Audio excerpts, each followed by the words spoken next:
What's going on, guys? It's Tuesday, July 19th, 2016. This is my GSD vlog series, entry number 9, Patience and Poise, and this is also my 7th week of contest prep. We just started the 7th week, and thus far, the progress has been on the slower side, but that's basically been on purpose. So we started at 204 pounds.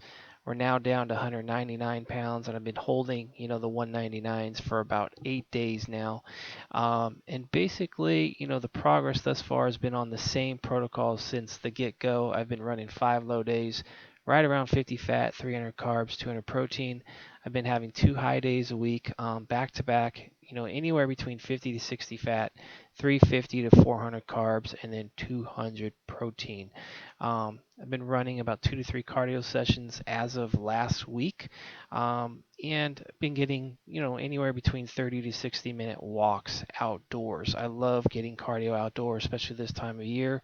Just starting my day, I set the alarm at 6, put my shoes on, make a pot of coffee, go hit the trails outside, come back, have my coffee, and it's just a great way for me to start my day nice and fresh. So that's basically kind of how the protocols has been holding up as far as macros and cardio.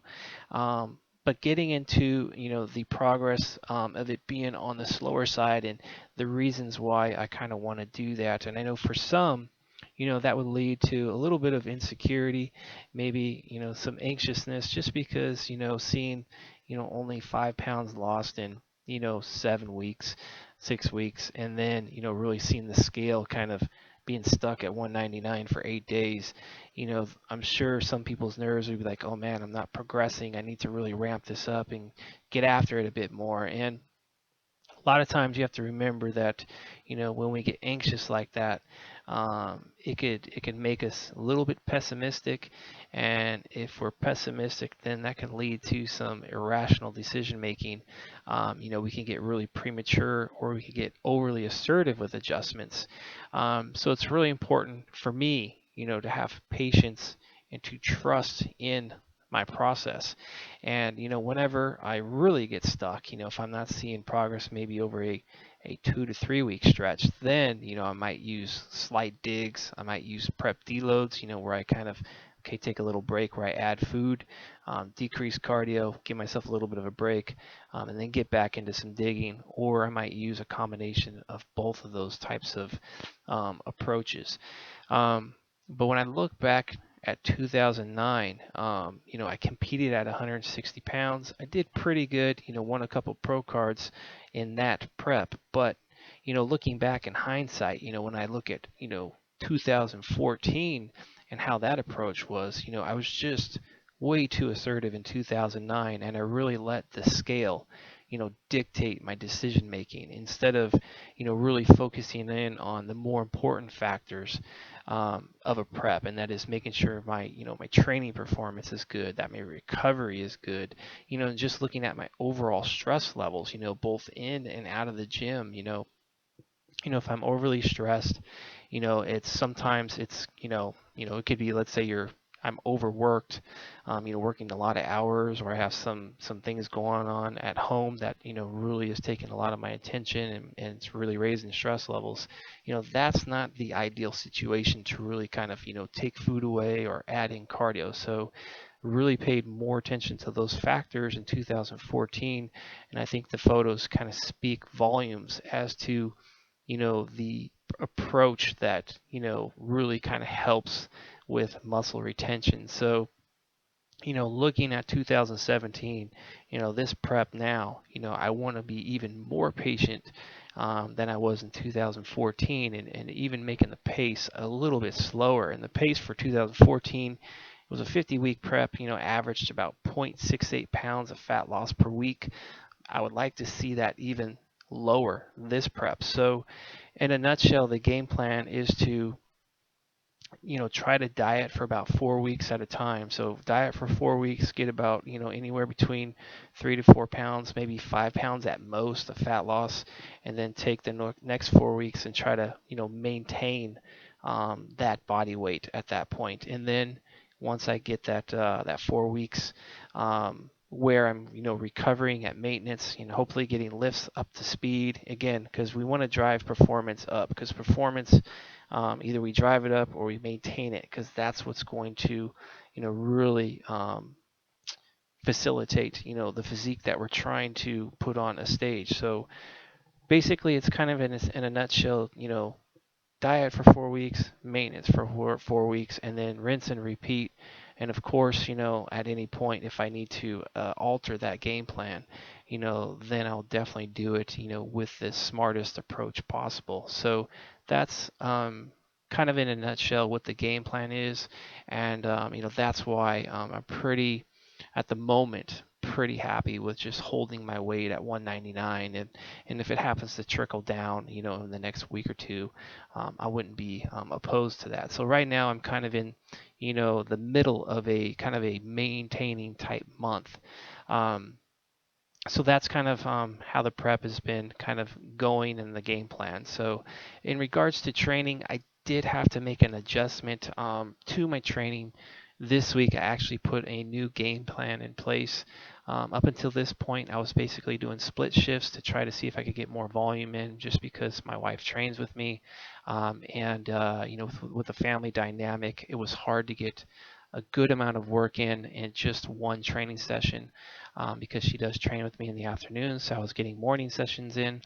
But the way my work schedule and family schedule is looking, this coming week and the weeks after that, I'm going to have to kind of scale that back down to just one training session. So this is what I've come up with, basically an upper lower split. First lower body day, deadlifts, followed up with squats, and then we'll do some calf raises. The next workouts, bench, seated rows, single arm overhead press, with dumbbells, and then we'll do cable curls, BFR, and then we'll do squats in the next lower body session with leg curls and a calf raise.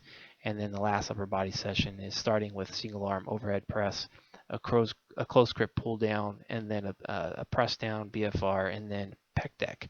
As you can see, things are kind of color coded, and my progressions are based on those color codes. So you can see my bench and my squat. It's linear progression. So basically, it's increase the load, decrease the reps in successive weeks, and then in the fourth week we kind of repeat what we did in the first week. So acts kind of like a deload, and then in some of the other movements you'll see that it's linear progression as well, just a higher rep range, and then we have a rep focused progression scheme for my calves and my single arm overhead press. And then for my deadlifts, it's more a rep focused versus a load focused progression scheme.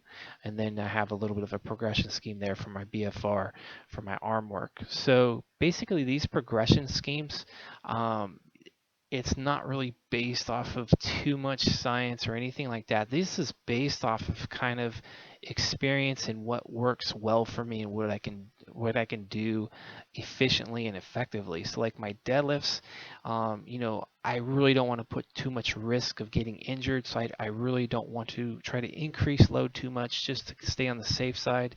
So my primary focus is just like, okay, let me just kind of see if I can increase the reps versus the load to stay safer. Um, as far as my bench and squats, having a little bit of hip issue, so squatting with a lower rep range really kind of irritates me. So 6 to 8 is kind of a sweet spot for me where I can use efficient load, enough load, but not too heavy of loads where it really kind of creates more pain for my hip. So that's kind of a sweet spot. Same thing with my bench press. I have a history of my right shoulder kind of flaring up a little bit as far as pain. So keeping the reps in the 6 to 8 is kind of a sweet spot for me. And then, with my calf raises, I really don't want to increase load there just because I had a calf tear 3 years ago. So I really just focus on reps versus load. So again, these are just the way I program this is based off of my past history, what I know works well, what's going to keep me safe and keep me efficient. And that's kind of the name of the game for me, is just managing my training as best as I can. Making sure there's enough volume, but yet not too much to where I can't recover from. So really, it's I'm trying to keep my training as smart as possible based off of, past experiences. Um, so in a nutshell, that's kind of how this week is starting out as far as training with this change. I implemented that yesterday, and so yeah, so we'll see kind of how it goes. Chances are I might run this for a little while, and I may need to alter it or adjust it, again, based off what I'm experiencing with it moving ahead. So that's really key is, I think for me anyways, is that when you have 30 years of training experience, it's a little bit different than when you have maybe a year or 2 year training experience. When you only have a year or two under your belt, you look more externally for answers. Like you look, you look at social media, you look at research, you look at all kinds of things to try to help you find solutions. But when you got 30 years of training under your belt, I would say probably a good 90% of what I'm doing is based off of my past history versus looking externally. So I look internally for my answers, and I guess the other 10%, I'm utilizing, the research that's out there to kind of see if I can make that much more improvements to my training. So other than that, I'm going to let you guys go for this week. Hope you have a great week of training. Keep getting after it, keep getting shit done, and we'll talk more next week.